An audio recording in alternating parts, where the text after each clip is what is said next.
स्वागत है दोस्तों। आज आपका मेरे YouTube चैनल पे। आज मैं आपको एक लाइफ चेंजिंग स्टोरी सुनाने जा रहा हूँ। थोड़ा ध्यान सुनिएगा, हो सकता है कि इसको सुनने के बाद आपके लाइफ में कुछ ऐसे चेंजेस आ जाएं जो आपका एक नज़रिया बदल दे आपको लाइफ को देखने का। सो प्लीज़ इस स्टोरी को बहुत ध्यान से सुनिएगा। It's our hero story we can say. जैसे कि हम जानते हैं कि सुभाष जी का जन्म कहाँ हुआ था, किस डेट में हुआ था, ये हम जान सकते हैं। विकिपीडिया है, गूगल पे आप सर्च कर सकते हो। मैं आज उनकी कुछ ऐसी सोच के बारे में बताने जा रहा हूँ जिससे कि एक उनकी जो उनकी सोच थी, एक विजनरी पावर जिसको हम कह सकते हैं, दूरदृष्टि, वो बहुत क्लियर थी और बहुत पहले ही क्लियर हो चुकी थी।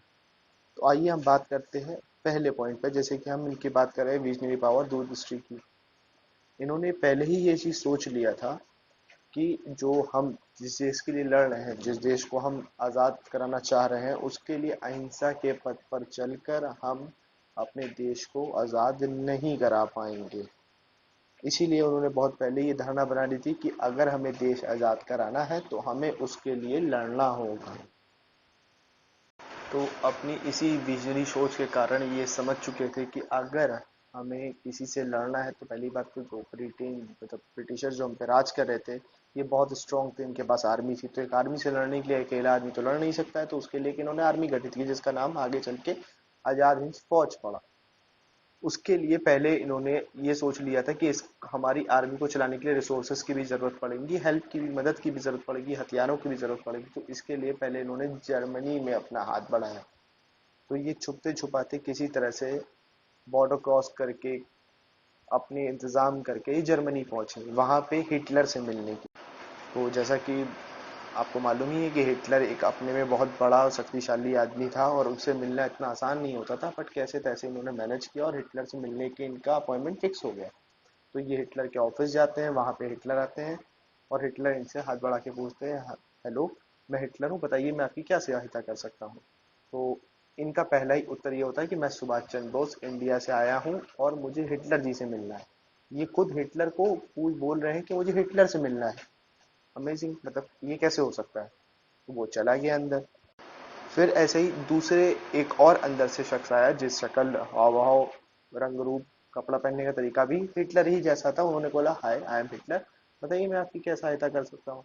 फिर सुभाष चंद्र बोस ने सेम आंसर दिया कि मैं सुभाष चंद्र बोस इंडिया से आया हूँ, मुझे हिटलर जी से मिलना है। ऐसे ही रिपीटेशन में 2 से 3 4 5 बार ऐसा होता गया। अब जो असली हिटलर था वो अंदर बैठा था, वो इस सोच में पड़ गया कि ये कौन आदमी है जो मेरे हर आदमी जो मैं भेज रहा हूँ, जो अपने डमीज में भेज रहा हूँ। जैसे कि हिटलर डमीज का इस्तेमाल करता था क्योंकि उसकी जान का खतरा था। तो आज तक तो कोई नहीं पहचान पाया, मगर ये इंसान ने कैसे पहचान लिया। अब हिटलर बहुत ज्यादा दिमाग उसका चकरा गया और वो बाहर आया और सुभाष चंद्र बोस से उन्होंने पूछा कि बताइए क्या काम है।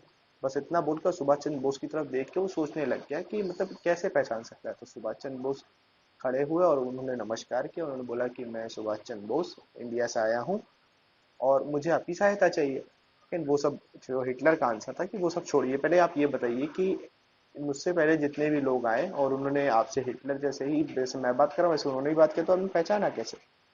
तो सुभाष चंद्र बोस ने कहा कि आप एक पावरफुल आदमी हैं और मैं जहां से आया हूँ वो इंडिया है और इंडिया ऑलरेडी किसी के अधिपत्य में चल रहा है। तो जब मैं किसी सहायता मांगने जाऊंगा और सामने वाला पावरफुल होगा तो एक उसका एक पावरफुल छवि भी तो होनी चाहिए। अब इससे पहले, आपसे पहले जो भी आ रहा है उन्होंने पहले हाथ बढ़ाया और मैं इसकी क्या सहायता कर सकता हूँ, तो एक गर्वात्मक वाली कोई बात नहीं हुई। क्योंकि आपकी जैसा नाम है वैसे तो एक पर्सनैलिटी गर्वात्मक होनी चाहिए, मगर उनकी नहीं थी। हिटलर चकरा गया, भाई ये कौन है। तो ऐसी दृष्टि रखने वाले थे हमारे सुभाष चंद्र बोस जी। तो जैसा कि अब एक प्रभाव पड़ चुका था हिटलर पे, तो सुभाष चंद्र बोस जी ने उनसे हेल्प मांगी और ये इतने दिमाग में इतने तीव्र थे, इतने जबरदस्त इनकी जो सोच थी वो ऐसे थी कि इन्होंने हिटलर को भी प्रभावित कर लिया है अपनी मदद कराने के लिए। वो हिटलर ने कहा कि जर्मनी से इंडिया काफी दूर है, तो हम आपको रिसोर्सेज प्रोवाइड भी करेंगे, तो कैसे करेंगे। इससे बेहतर है कि मैं अपने एक फ्रेंड, जो कंट्री फ्रेंड है, जो हमारे अफेयर, जिनसे हमारी, जो हमारे दूसरी कंट्री के फ्रेंड्स हैं, इनसे हम आपकी जान पहचान कराते हैं और ये आपकी इंडिया में आपकी आर्मी को रन कराने की हेल्प कर सकते हैं। वो था जापान। जब ये जापान, तो हिटलर ने इनको अपनी पनडुब्बी दी और कहा इससे आप जापान पहुंचिए। गुप्त रास्ते द्वारा ये जापान पहुंचे। गुप्त रास्ते द्वारा जब ये जापान पहुंचे और वहां के प्रधानमंत्री से मिले, तो प्रधानमंत्री को अब ये इनकी मदद प्रधानमंत्री करना भी चाहते हैं, तो हमारी मदद क्यों करेगा। तो इन्होंने एक बहुत जबरदस्त अपना जो जीनियस था, दिमाग बहुत इनका तीव्र था, और दिमाग के द्वारा इनकी जो बातें थी, और ये बिल्कुल एकदम पॉइंट टू पॉइंट बात करते थे। इन्होंने बोला देखिए, एशिया में एशियाओं का राज होना चाहिए, ब्रिटिशर्स कहाँ से आ गए।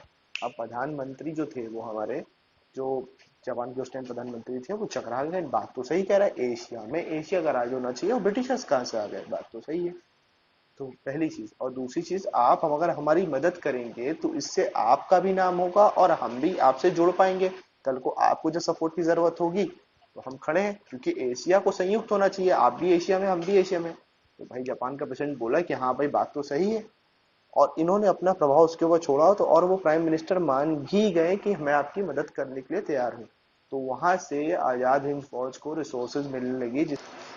सुभाष चंद्र बोस की इतनी विजनरी सोच थी, इतनी दूरदृष्टि इतनी गजब की थी कि उन्होंने सब कुछ सोच रखा था। Everything plan, each and everything bit two bit plan था। क्या प्लान था कि क्या देश आजाद होने के बाद कैसे चलेगा, हमारी रणनीतियां क्या होंगी, हमारी मुद्राएं कैसी होंगी, कैसे हम आगे बढ़ाएंगे अपने देश को, पूरी चीजें इन्होंने गठित कर रखी थी। और देश भी ये मानता था, चाहे वो हिंदू हो, चाहे मुस्लिम हो, चाहे कोई अन्य धर्म का हो, कि देश आजाद होने के बाद जो हमारा पहला प्रधानमंत्री बनेगा वो सुभाष चंद्र बोस थे। और मनी मनी ये हम सब जानते हैं कि सुभाष चंद्र बोस अगर प्रधानमंत्री बनते पहले, तो हमारे देश की जो भी स्थिति है वो कुछ और होती। जैसे कि हम सब जानते हैं, जवाहरलाल नेहरू, गांधी जी ये एक ही यूनिट के हैं, और सुभाष चंद्र बोस भी उनको मानते थे, अपना गुरु मानते थे। मगर कहीं ना कहीं सुभाष चंद्र बोस जो है वो उनसे, मतलब उनकी नीतियों पे भेद रखते थे, क्योंकि जिस तरह से वो बात कर चलते थे और बात करते थे, और जिस तरह से इनकी रणनीतियां थी, वो दोनों ही विपरीत थी। वो कहता है अहिंसा के पथ पे चलिए, इनका कहना था कि अहिंसा के पथ पे नहीं चला जा सकता, अगर देश आजाद करवाना है, सुभाष चंद्र बोस का कहना था। तो ये डिफरेंट डिफरेंट एक चाहते दोनों का, मतलब जो मेन मोटिव दोनों का ही सेम था, गांधी जी का भी और सुभाष चंद्र बोस का भी, मगर तरीके दोनों के अलग थे। अब यहाँ पे हुआ क्या कि देश आजाद होने से पहले ही, जैसे कि हमने सुना था कि प्लेन क्रैश में सुभाष चंद्र बोस जी का देहांत हो गया, उसके पीछे काफी बातें भी उठी थी, काफी इंक्वायरीज भी बैठी थी, जो भी हुआ वगैरह वगैरह। मगर वो इतना भी ये जानते थे कि सुभाष चंद्र बोस ये पहले से जानते थे कि अगर मैं, मेरी देहांत भी, अगर मैं मर भी गया तो देश आजाद हो जाएगा।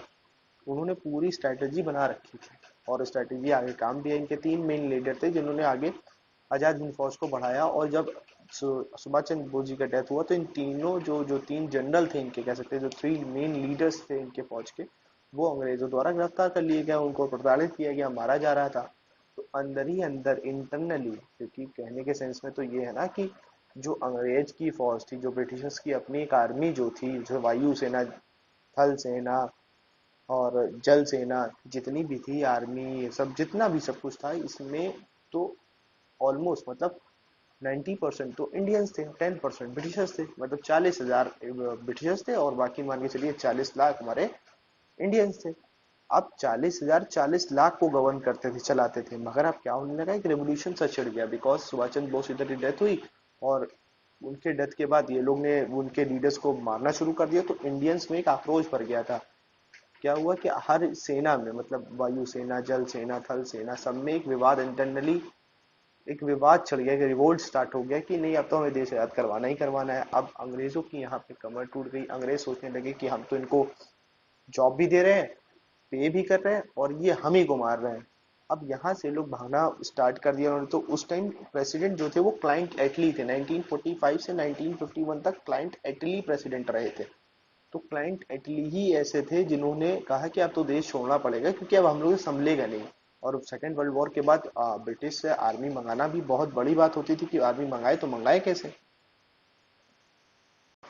जब हमारे देश आज़ाद हो गया, और देश आज़ाद होने के बाद क्लाइंट एटली एक बार इंडिया भी आए। क्लाइंट एटली वही शख्स था जिन्होंने हमारे, हमको जब आज़ादी मिली थी उसके लेटर पे, उसके उस पे साइन किया था। क्लाइंट एटली जब वो इंडिया आए, तो उनसे पूछा कि क्या आपने किस, क्या मेन प्रभाव रहा जिसकी वजह से इंडिया को आपको छोड़ना पड़ा।